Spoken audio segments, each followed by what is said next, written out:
It is January 26, 2000. A black government sedan rolls slowly down a quiet street in Pinecrest, Florida. It stops in front of a house. Two federal agents step out. They walk up the path. They knock on the front door. Inside is a 16-year-old boy. He is not a terrorist. He is not a spy. He has no handlers, no funding, no network. He has never purchased a weapon. He has never left the country. His entire life has been lived within 20 miles of this house. He is a teenager. He does homework. He eats cereal. He owns a computer. The agents knock again. His name is Jonathan James. And over the last 8 months, from this bedroom, in this house, he did something no American had ever done before him. He broke into the United States Department of Defense. He read private emails between senior defense officials. He intercepted communications from one of the most classified agencies in the country. He walked into NASA's servers and removed the software that kept astronauts alive in space. He forced NASA to shut down for 21 days. He was 15 when he started. This is the story of C0 Mraid, the most dangerous teenager in American history. And the question the United States government had no answer for. What do you do with a child who just broke into the Pentagon? Jonathan Joseph James was born on December 12, 1983. Pinecrest, Florida. A quiet, wealthy suburb on the southern edge of Miami-Dade County. Tree-lined streets. Private schools. The kind of neighborhood where nothing unusual happens and nobody expects it to. His parents divorced when he was young. He stayed with his father, Robert James. The household was calm. Not broken. Not troubled. Just a father and a son, living quietly in South Florida. Jonathan was not a difficult kid. He was not failing school. He was not angry or antisocial. He was curious. Not the ordinary kind, the kind that doesn't switch off. The kind that pulls things apart to see what's underneath. His father bought him a computer. That was it. That was the moment. Most kids in the mid-1990s used computers for games, for chat rooms, for homework they could have done by hand. Jonathan moved through those things fast and kept going. He wanted to understand the machine itself. Not the interface, the architecture underneath. The protocols. The logic that made one computer in Florida talk to another on the other side of the world. He started reading. Technical manuals. Network architecture guides. Hacker publications that circulated in print and online, FRAC, 2600. The culture around hacking in the late 1990s carried a specific philosophy: information should be free, systems should be understood, and finding a way in was itself a form of knowledge. Jonathan absorbed every word. By 13 he was writing code. By 14 he was testing techniques on small networks, tracking what worked, what failed, treating it like a scientific discipline. He kept notes. He documented results. He was methodical in a way most adults never are. He gave himself a name: the Comrade. It was 1998. He was 15 years old. 2 years of self-education. 2 years of building a mental map of how networks were constructed, where they were strong, and more importantly, where they weren't. Now it was time to find out how far any of it could actually take him. The answer was going to terrify the United States government. Every serious hacker understands one rule before anything else. Patience. Moving too fast gets you caught. Leaving obvious traces gets you caught. You are under arrest. Assuming silence means safety gets you caught. Jonathan had read enough to know that most people who got caught weren't caught because they were unlucky. They were caught because they were careless. He was not going to be careless. He started with Bell South, the regional telephone network covering the southeastern United States. Not to cause damage. Not to steal data. He wanted internal documentation. Network maps. System architecture diagrams. The kind of technical blueprint that shows you exactly how the infrastructure around it is built. He found a way in. He took what he came for. He left nothing behind. Next was the Miami-Dade School District. Same approach. Entry, observation, exit. No disruption, no destruction. Each system he entered taught him something new. Every network had its own patterns, its own weak points. Some ran outdated authentication protocols. Some had servers with unpatched vulnerabilities that had been sitting open for years. Some simply had bad passwords on critical access points. He cataloged everything. These were practice runs. He was building a model, a working picture of how large institutional networks operated, where the edges frayed, where assumptions became gaps. He treated it the way a surgeon studies anatomy before touching a scalpel. Deliberate. Systematic. No shortcuts. Then he turned toward the federal government. The late 1990s were a strange moment in American cybersecurity. Agencies had connected their systems to the internet faster than they had developed the infrastructure to protect them. The assumption inside many departments was that government networks were simply too complex, too obscure, too layered for outsiders to navigate. That assumption was the gap Jonathan was looking for. He found the edge of the Defense Threat Reduction Agency's network. He probed it. He found an inconsistency, small, specific, easy to miss, in the way one of its servers responded to certain types of external requests. Not a door left open. More like a window with a broken latch. He climbed through. The Defense Threat Reduction Agency is not a name most people know. It is one of the quietest and most consequential agencies in the American defense structure. Its mandate: identify, assess, and neutralize threats from weapons of mass destruction, chemical, biological, nuclear, radiological. It advises the Secretary of Defense. It operates alongside the NSA and the CIA. The information it handles is, by definition, some of the most sensitive in the U.S. government. Jonathan James was inside it, reading its mail. He was 15 years old, sitting at a desk in Pinecrest, Florida. What he had installed in the DTRA's server was a backdoor. A hidden entry point, built into the system's own architecture, invisible to standard monitoring. Night after night, he used it to intercept and download over 3,000 internal communications, emails between senior officials, internal memos, usernames and passwords, discussions about ongoing security operations and threat assessments that were never meant to leave the building. He read all of it. From his bedroom. And no one inside the agency knew he was there. But the DTRA was not his largest target. In June 1999, he turned to NASA. Specifically to a server connected to the Marshall Space Flight Center in Huntsville, Alabama. The Marshall Center managed propulsion development, payload operations, and, critically, the software infrastructure supporting the International Space Station. He found his way in. What he found on that server stopped him. It was not administrative software. It was not routine processing code. It was the source code for the International Space Station's life support systems. The program governing the physical environment inside the station, temperature regulation, humidity, atmospheric pressure. The precise calibration of every system that kept the air breathable and the temperature survivable for human beings living in orbit, 250 miles above the Earth. He downloaded it. The entire package. 1.3 megabytes. NASA valued it at approximately $1.7 million. He took it from a bedroom in Florida. When NASA's security team discovered the breach, when they confirmed that an unknown party had accessed the Marshall server and removed something, they faced a situation with no safe middle ground. They did not know what had been taken. They did not know what had been altered.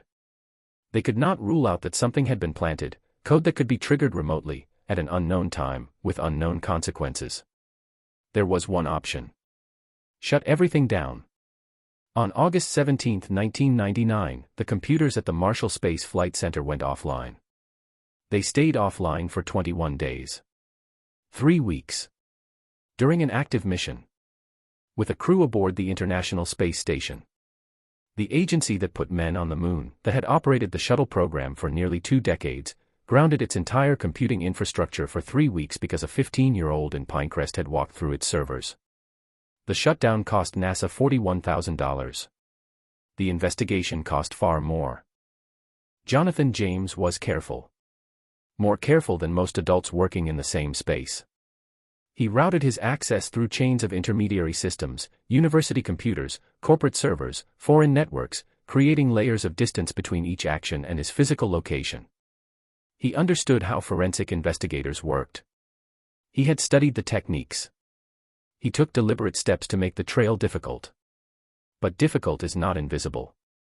No one is invisible. The first signal came from the DTRA. In the fall of 1999, security analysts running routine diagnostics identified something they could not explain. Unusual patterns in the server logs. Access sequences that matched no known employee. Data being read from locations that should have been inaccessible from outside. They called the FBI. What followed was slow and meticulous. Agents traced the path Jonathan had constructed, moving backwards, server by server, network by network, jurisdiction by jurisdiction. Each intermediary system had to be identified, contacted, and examined. Federal investigators coordinated with university IT departments, corporate administrators, and international telecom providers across multiple time zones. Months passed. The chain ended in Florida. In Pinecrest. At a residential address registered to Robert James. On January 26, 2000, federal agents arrived with a search warrant. Jonathan's hardware was seized. His drives, his disks, his handwritten notes. Everything catalogued and removed. Jonathan James, 16 years old, was arrested. And the United States government found itself facing a question that had no established answer. The kid in front of them had done more damage to federal computer infrastructure than any criminal in American history. He was in 10th grade. The Department of Justice spent months deciding what to do. Cybercrime law in 2000 was still catching up. Statutes existed. The Computer Fraud and Abuse Act covered unauthorized access. What didn't exist was clear precedent for a case like this: a minor, no prior record, who had penetrated the Department of Defense, stolen life support software from a space agency, and read the private correspondence of senior defense officials for months. Tried as an adult, the charges would have been severe. Unauthorized access to protected government computers. Theft of proprietary software valued at nearly $2 million. Interception of classified communications. The potential sentence ran into decades. He was a child. Prosecutors chose the juvenile system. Jonathan cooperated fully. He answered every question. He walked investigators through every technique, every system, every file. He was transparent in a way that suggested either genuine remorse or a clear understanding that pretending otherwise was pointless. In September 2000, he was sentenced in juvenile court. 6 months of house arrest. Probation until the age of 18. A ban on recreational computer use. 2 written letters of apology, one to NASA, one to the Secretary of Defense. He did not go to prison. Not yet. 6 months into his probation, Jonathan violated the terms. The specific nature of the violation was never fully disclosed. The consequence was not ambiguous. He was remanded to a federal detention facility. He served 6 months. When he was released, he was 18 years old. He was, in the record books, the first juvenile in American history to be imprisoned for cybercrime. He walked out with a federal record, a name that had traveled across law enforcement databases and online hacker communities simultaneously, and a future that looked very narrow. He tried to move forward. He gave occasional interviews. He was measured. Not bitter. He said the things a person says when they are trying to demonstrate that they have moved on. That they have learned. That they are not the same person anymore. He had not moved on. The worst part hadn't happened yet. It starts again in 2007. TJX Companies. The retail giant behind TJ Maxx, Marshalls, and HomeGoods. In late 2006, the company disclosed a massive data breach. Over 45 million customer credit and debit card records compromised. At the time, the largest corporate data breach in American history. The Secret Service and FBI launched a joint investigation. The evidence pointed clearly toward one man, Albert Gonzalez, a Miami-based hacker operating with an international criminal network spanning Eastern Europe and Southeast Asia. Sophisticated. Organized. Well-funded. The case against him was building steadily. But investigations of this scale generate lists. Names of individuals with known hacking histories, assessed as potential suspects before being ruled out. Standard procedure. Jonathan James was on the list. Federal agents made contact with people in his circle. Associates received visits. Search warrants were served at addresses connected to individuals he knew. The machinery of federal investigation, the same machinery that had processed him as a teenager, was turning nearby again. He was not charged. He was not officially named a suspect. The evidence was not pointing at him. But he didn't know what the evidence said. What he saw was agents. Warrants. The same agencies. The same process. He had been through it once, at 16. He had cooperated. He had told them everything. He had served time. He had come out the other side with a record and a ruined reputation. He had been innocent of many things he was suspected of. It had not protected him. He did not believe it would protect him this time either. On May 18, 2008, Jonathan James was found dead in the bathroom of his home in Pinecrest, Florida. A self-inflicted gunshot wound. He was 24 years old. He left a note. In it, he wrote that he had no faith in the justice system. That he was certain he would be blamed for crimes he did not commit. That he had watched the investigation take shape around him and seen only one ending. That no amount of innocence had ever been enough to stop the machine once it started moving. That he saw no way forward. The Secret Service confirmed after his death that Jonathan James had not been a target of the TJX investigation. He was not going to be charged. There was no case against him. He died not knowing that. Albert Gonzalez was arrested later that year. Convicted in 2010. 20 years in federal prison, the longest sentence ever handed down for cybercrime in the United States at that time. The TJX case closed. NASA rebuilt its protocols. The Marshall Space Flight Center overhauled its network infrastructure. The DTRA deployed new monitoring systems. The Department of Defense commissioned comprehensive internal security reviews. Every door Jonathan had walked through was locked, patched, rebuilt. But the central question his story forces never goes away. In 1999, the most powerful military in the world was protecting itself with systems a 15-year-old could navigate from a bedroom in Florida. The private emails of defense officials were readable by a teenager who had taught himself network architecture from manuals. The life support code for the International Space Station was sitting on a server accessible over a dial-up connection by a high school student with too much time on his hands. Jonathan James did not break the United States government. He revealed it. He walked through every wall they claimed existed and found that most of them were painted on. The security was performance. The infrastructure was vast and powerful and deeply, almost embarrassingly, vulnerable in ways that officials either didn't understand or chose not to admit. He was not the last person to find this out. The Office of Personnel Management breach in 2015 exposed 21 million federal employee records. The NSA's own hacking tools were stolen and published online. Solar winds compromised hundreds of government agencies simultaneously. One after another, the same discovery: the gap between the security that exists and the security that is believed to exist is enormous. Jonathan James measured that gap first. He didn't do it to make a point. He wasn't a whistleblower. He had no political agenda. He was a kid from Florida who wanted to know how far curiosity could take him. The answer was all the way to the top. Through systems that were supposed to be unbreachable. Into communications that were supposed to be invisible to the outside world. Past layers of infrastructure that the most powerful government on Earth had built to keep people exactly like him out. He got in. He read what was there. He took what he found. And then, years later, in the same city, the same suburb, a few miles from the bedroom where it all started, he was gone. The comrade. He was 15 when he walked into the Pentagon. He was 24 when the world stopped hearing from him. And somewhere in a federal archive, there is a letter, written by a teenager, in his own handwriting, addressed to the Secretary of Defense. An apology. From the most dangerous kid in America.